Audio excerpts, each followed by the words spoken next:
गुरुदेव, कहते हैं कि मंत्र जप से देव बलिष्ठ होते हैं और जगत की रक्षा होती है। क्या यह किसी के जप से भी संभव है या केवल किसी विशेष विधि से किया गया जप ही विश्व शांति में योगदान देता है?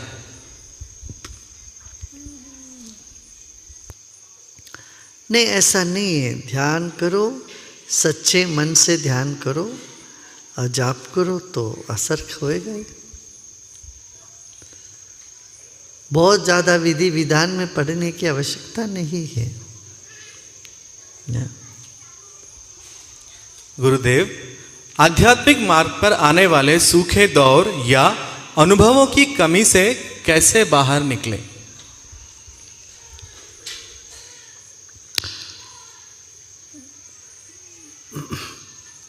आध्यात्मिक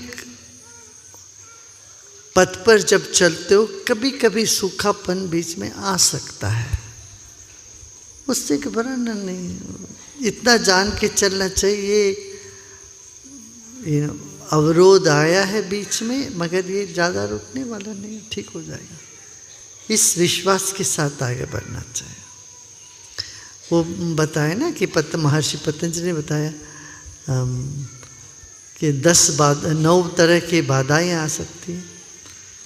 9 तरह की बाधाएं आती है तो उनका उपाय भी बताया। सब करते रहना चाहिए। गुरुदेव, क्या हर इंसान का कोई दिव्य उद्देश्य होता है या हमें खुद ही उसे बनाना होता है? पहचानना होता है। अपना उद्देश्य पहचानो और ये जानो हम हर एक के जीवन कुछ दिव्य काम के लिए आए हैं। भगवान के काम करने के लिए हम आए हैं। इतना मन में रखोगे तो भी मन में वो बल और उत्साह बना रहेगा। सिर्फ मेरा मेरा मेरा मेरा सोचते रहोगे तो मेरा मेरा मेरा मेरा फिर मरा मरा मरा मरा हो जाता है। मेरा मेरा करने से मरा मरा चेहरे देखने में भी ऐसा लगता है मरे हुए हैं, जो मेरा मेरा करता रहेगा हमेशा। इससे हटकर हमें ये सोचना चाहिए हम आए कुछ दिव्य काम कर, ईश्वर के काम करने के लिए हम आए हैं। ये भाव ही काफ़ी है, मन में तुम्हें स्फूर्ति, उत्साह, बल सब दे देगा।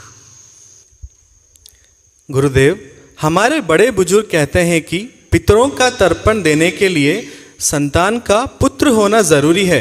इस कथन में कितना सत्य है? नहीं नहीं, ऐसी कोई बात नहीं। पुत्री भी दे सकती है। आपने देखा ना जनक ऋषि के लिए, हाँ, जनक ऋषि के लिए उनकी पुत्री ने दिया, सीता मैया ने दिया गया में। गया में सीता मैया ने श्राद्ध किया, इसका निदर्शन भी है। तो ऐसा कुछ नहीं है। पुत्री को भी उतना ही अधिकार है जितना पुत्र को है।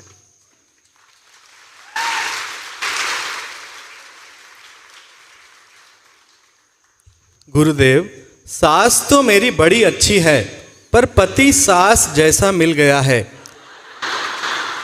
कृपया मन बचाने के लिए थोड़े टिप्स दें।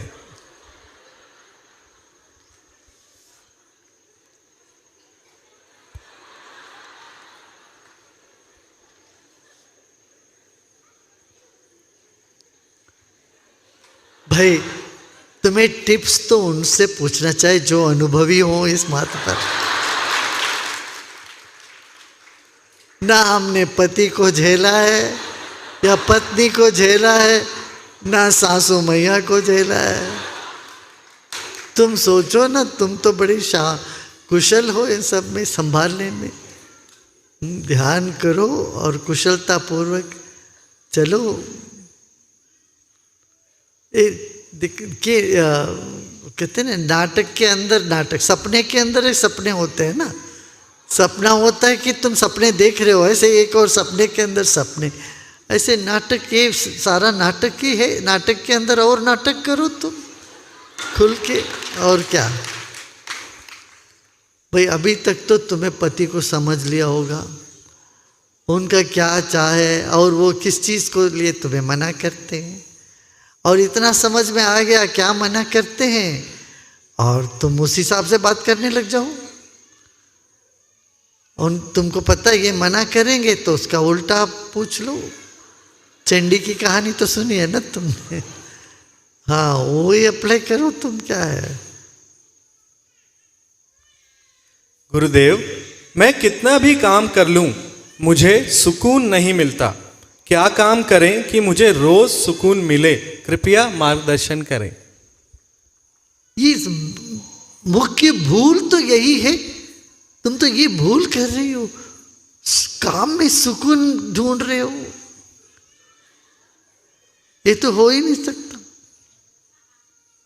सुकून तो ध्यान में मिलता है, अपने में मिलता है, काम में कहाँ मिलेगा तुम्हें सुकून। गलत जगह ढूंढोगे तो क्या करोगे। अब पेट्रोल पंप में जाकर के अपना सोना चांदी जवेर अपना ढूंढोगे तो कहाँ से मिलेगा उसको। जहां जो ढूंढना है वहां वो ले लो, ठीक है ना।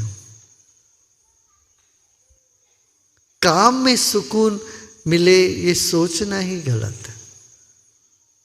सुकून तुम्हें अपने में मिलना चाहिए, तब कोई भी काम तुम जोश के साथ कर सकते हो।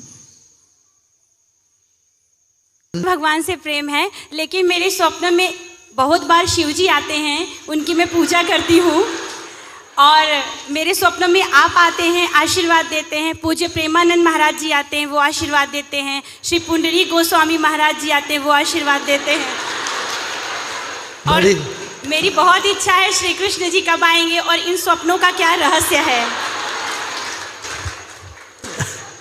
अरे बड़ी भीड़ हो गई भाई तुम्हारे सपने में तो।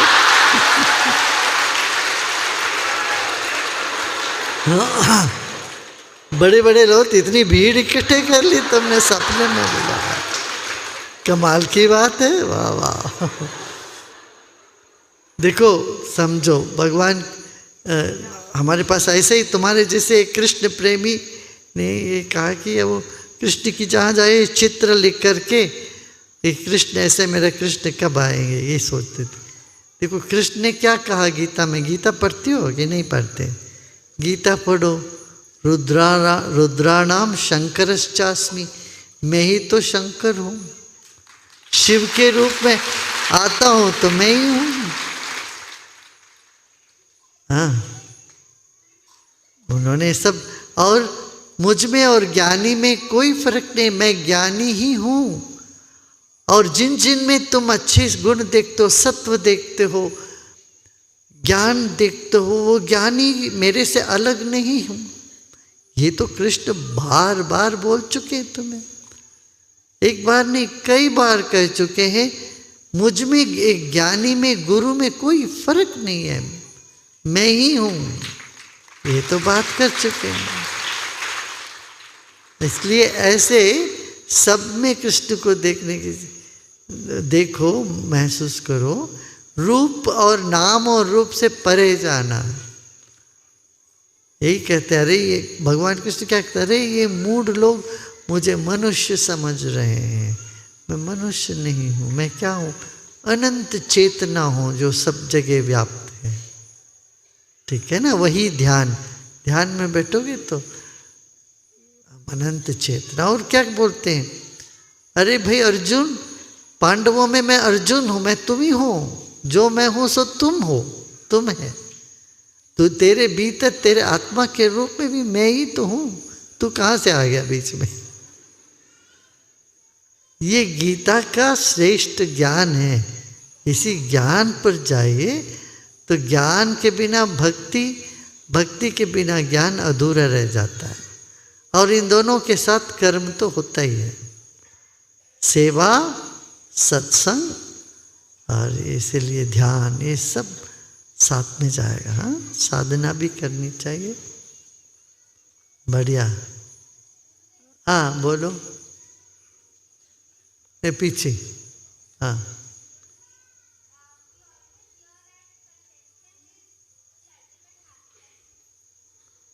Give the mic to that lady who is there.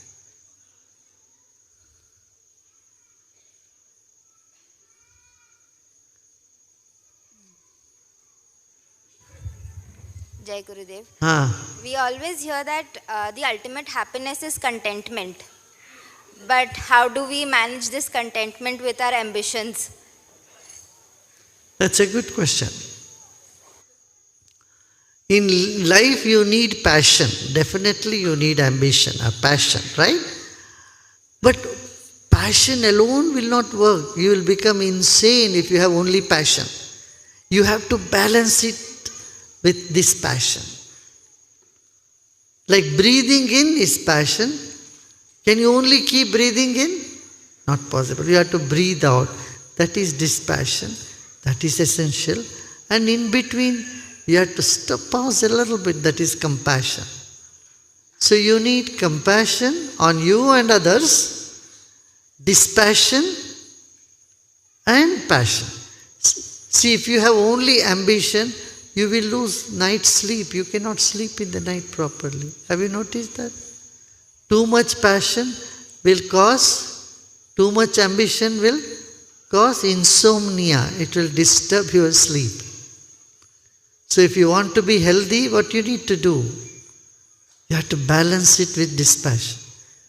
Unless and until you have some degree of dispassion, you cannot sleep. You cannot relax.